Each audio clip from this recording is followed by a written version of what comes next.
Greetings, I'm Solidus-Skully. Welcome back to Devil May Cry 3, where Dante wakes up. And I'd say we're about the halfway point of the game at this stage. Definitely a critical juncture, if nothing else, so, yeah. Yeah, no Quicksilver. Yeah, I don't think you're gonna be seeing that anytime soon, so, yeah. Pretty much just a bit of a straightforward run, really. Definitely the level that I'd say is probably the easiest, and one that also doles out the most points if you're, looking to farm for red orbs. Although, then again, if you're playing the special edition, you do technically have the Bloody Palace with that, I suppose, so, yeah, just pick your fancy. But, again, if you're doing the regular game good and proper and you just wanna, get some orbs pretty quick smart, this level plus... Actually, no, I don't think you can access Heaven and Hell mode until after the Must Die mode, so scratch that thought. But either way, I mean, even if you're just playing through the game normally, really, it's a pretty much an easy run through here. You do get a boss fight at the end of it, it has that climactic, showcase of Vergil in the control room, for lack of a better phrase, is meant to imply, so, yes, shocky dance and we're off, and now we also get an addition to those little statue pieces. Statue mages that pretty much launch out 4 fireballs and pretty much go duality or whatever. Yeah, won't be the last chess piece we're introduced to. Methinketh there will be some stinketh about the chesseth that comes later. But yeah, either way, again, they do have a pretty obvious tell, and yeah, they also have the annoying habit of also healing their friends. It works on RPG logic. So again, in keeping with RPG logic, take out the healers and then take out the rest of the stragglers. I mean, again, being statues, they can't exactly move very well. But then again, this is also an opportunity to utilize Nevin, and pretty much have multiple orbs take out multiple enemies. Or, you can just sort of rock out and take them all out in an area. It's exactly the sort of stuff that Nevin is really good for, and again, now that you've upgraded the, the guitar to do some pretty sick stuff, yeah. Nevin actually does become really versatile if you put in the work for it, so, yeah, upgrade a little bit more and, yeah, it's a pretty versatile weapon. It does, tend to work best with Swordmaster, where you have a few more combos at your disposal, but, again, if my playstyle's taught you anything, I'm a gunslinger, so, quite frankly, I'm quite happy with my firearms, allowing me to shoot things from far away and destroy my enemies. I mean, after all, there is a reason why you don't see modern-day military forces charging in with swords and what have you. So yes, things that shoot stuff from far away equals good. Although, then again, they've also never had to go up against demons. Well, in the actually no, I tell a lie. In the Devil May Cry mythos they do, in Devil May Cry 5, and they pretty much get handed an ass buffet. Primarily because they forget the fact that you're pretty much meant to be on the move, as opposed to humans who use regular, duck and cover and, military tactics that work well against man, but not against fans of Devil May Cry, who dance around a lot with Trickster. Yeah. Anyway, I just wanted to showcase that little dance thingomatron, in keeping with DMC1. Ah, continuity. And even in the Devil May Cry 1 outfit as well. Even more continuity.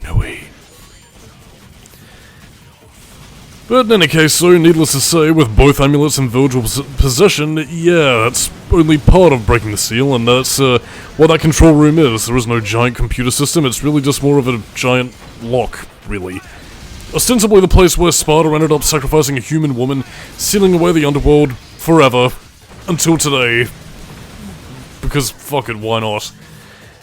And of course, this is where our climax is pretty much leading up to. It's a bit of an odd dock, really, because, I mean, again, for as noble and nice as Sparta seems to have been, there seems to be this whole thing where, again, Mary and by extension Alchem's ancestor, it does imply that Sparta did sacrifice a human woman in order to do it, which was part of their family bloodline, so, did she choose to be sacrificed to save humanity, or is this more a case of, I really don't know, to be perfectly honest. Again, I don't know whether or not it's meant to be a case of, she chose to do it as a noble sacrifice, being a priestess and all, or if it was just sort of a case of, Sparta had no other choice and the ends justified the means, I suppose? Bit of a murky grey area in there, which I suppose would also contribute to why, I suppose, Mary has her whole all demons are evil kind of thing, even though she grew up learning about Sparta and, well, I mean, okay, I guess as the dialogue implies she did think he was a myth, but, yeah, who knows, I suppose.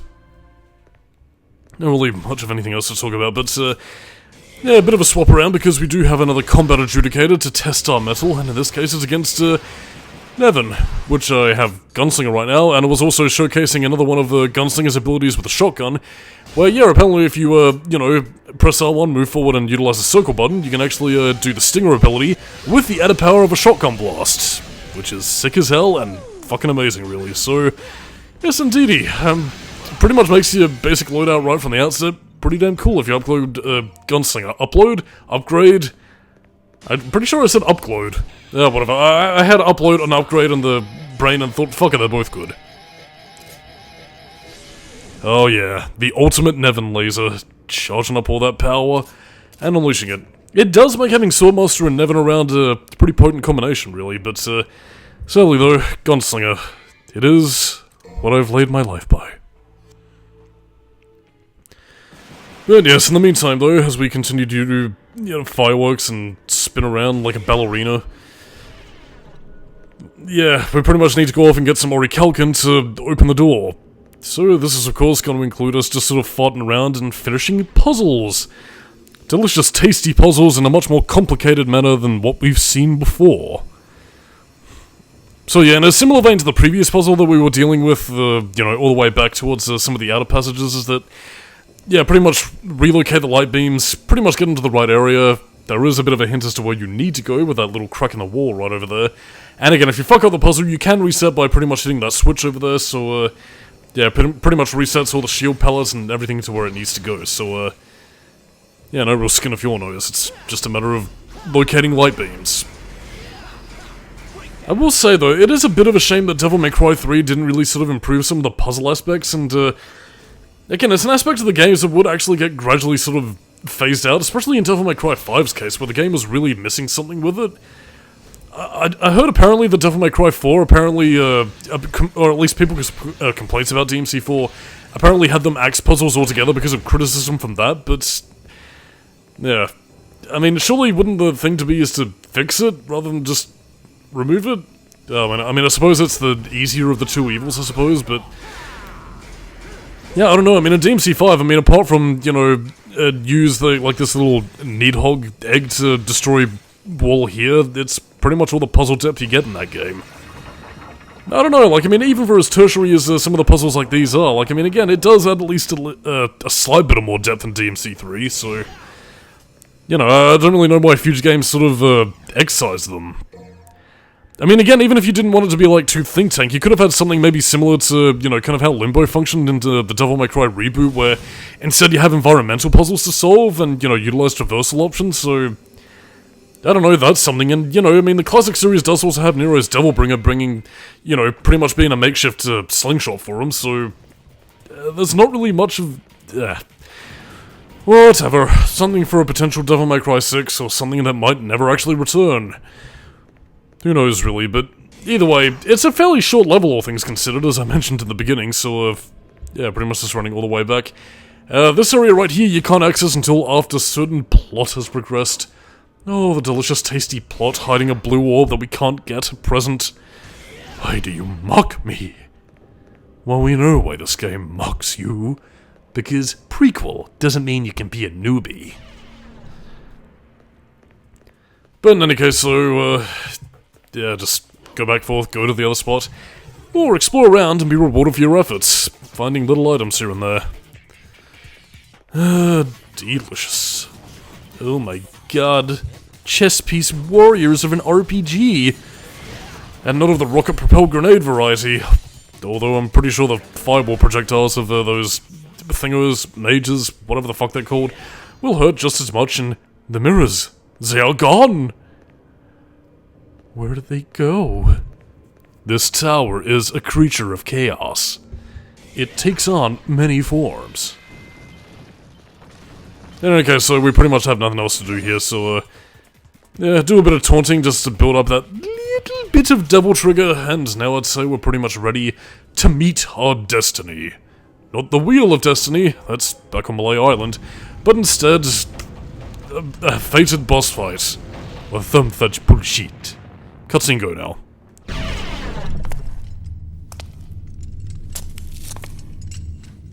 Why isn't this working? Is there something missing? Must more blood be shed? You seem to be in a bad mood. Dante. So, my mother's amulet is the key that unlocks the door to the demon world. Good plan, Pop. Just the opposite, actually. Originally, it was the key to the demon world, but was given to humans as a gift. It doesn't matter to me one way or the other. More importantly, I've come all this way. I'm sure you have time for one more game, right? Why not? After all, we share the same blood. I'll just use more of yours to undo Daddy's little spell. So, you want a piece of me, literally? Okay, bro. Come and get it, if you can. So now we have Vergil round 2. This time he has punchy weapon, and slightly more interesting is that he actually uses his double trigger this time around. I mean, again, there is one at least slight thing I can at least sort of respect to Vergil's ethos, is that, again, compared to a lot of other, you know, shonen rival whatever characters, like, he does have a bit of a warrior ethos. Like, I mean, again, if he considers you worth his time, he will scale his power to the level in which, you know, he can adequately challenge you and you can adequately challenge him.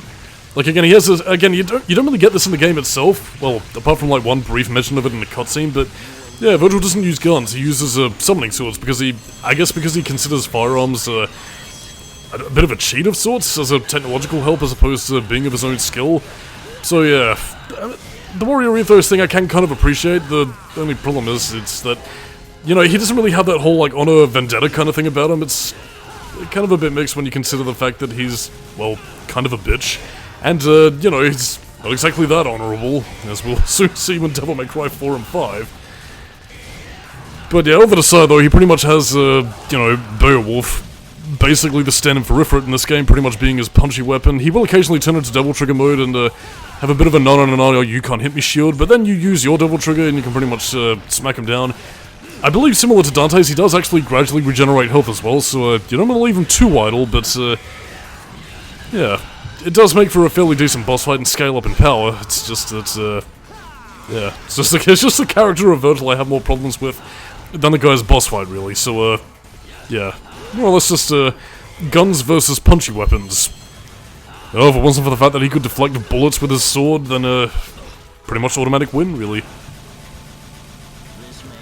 But yeah, as I mentioned before, combined with the shortness of the level, and, again, if you're pretty much, you know, going through, Heaven and Hell mode, yeah, particularly with the penalty of that, this makes this a very snacky level to pretty much play through and get some ores pretty quick smart if you don't have the, what was it again, the fucking Bloody Palace mode to help you out. So on the whole though, not really too much else to say. Decent boss fight I suppose, and it's here where the plot sort of starts to get moving of sorts, and yeah, when the game finally wakes up from going completely to farcical comedy into being an actual fucking story. About 13 fucking missions in. Who knew? Now it's time to actually start the game now.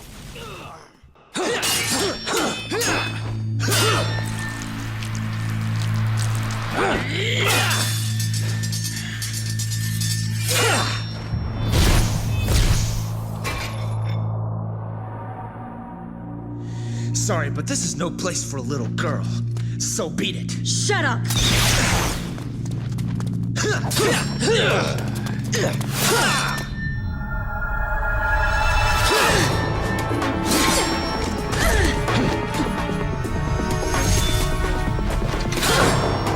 You forced him into this!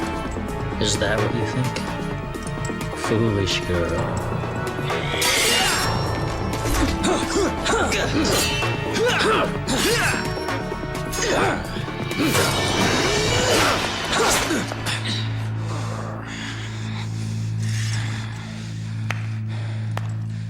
Bravo!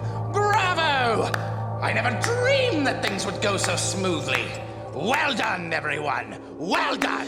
You. Don't be a bad girl, Mary. or you can expect a spanking from Daddy later. Just as gonna spank you, but spank you on the bum. I don't know where you came from, but you don't belong here. Now leave! Zowie, that was close. But you've taken quite a trouncing today, haven't you, Vergil? You could have chopped me into confetti by now if you were in tip-top condition. Damn you! You have lost.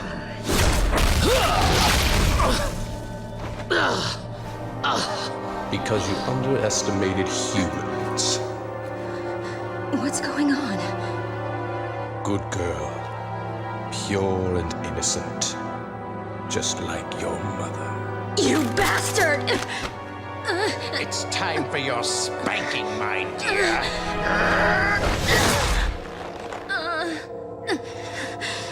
You want to know where the spell didn't break? Vergil? You have the 2 amulets and Sparta's blood. You had everything you needed to unleash the evil. I told you before, I don't like anybody who has a bigger mouth than mine. You are wounded and weak. Even I can do this to you. 2 amulets. A set of Sparta's blood. Now, I need one more key. He sacrificed 2 things to suppress the tremendous force of this tower. His own devil's blood and a mortal priestess. I needed you, in whose body flows the same blood as the sacrificed woman. His spell cannot be undone without your blood. It was quite a ride, you know.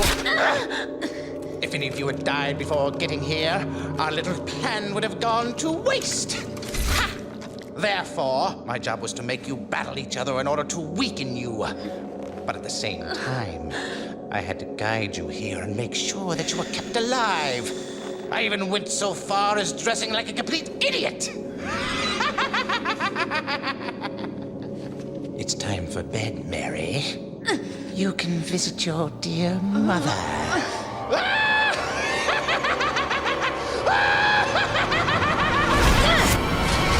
Whoa! Try me. It's time for the clown to bow out, Arkham. Dude, the show's over. Impressive. I expected nothing less from the Devil's descendants. But aren't you forgetting something, Vergil? The spell is broken. What do you think will happen next? Let's welcome chaos.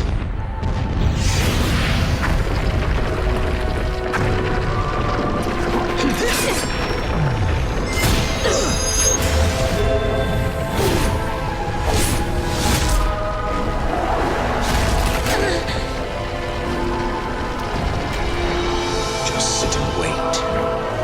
Wait for the birth of a new god. I shall take over the power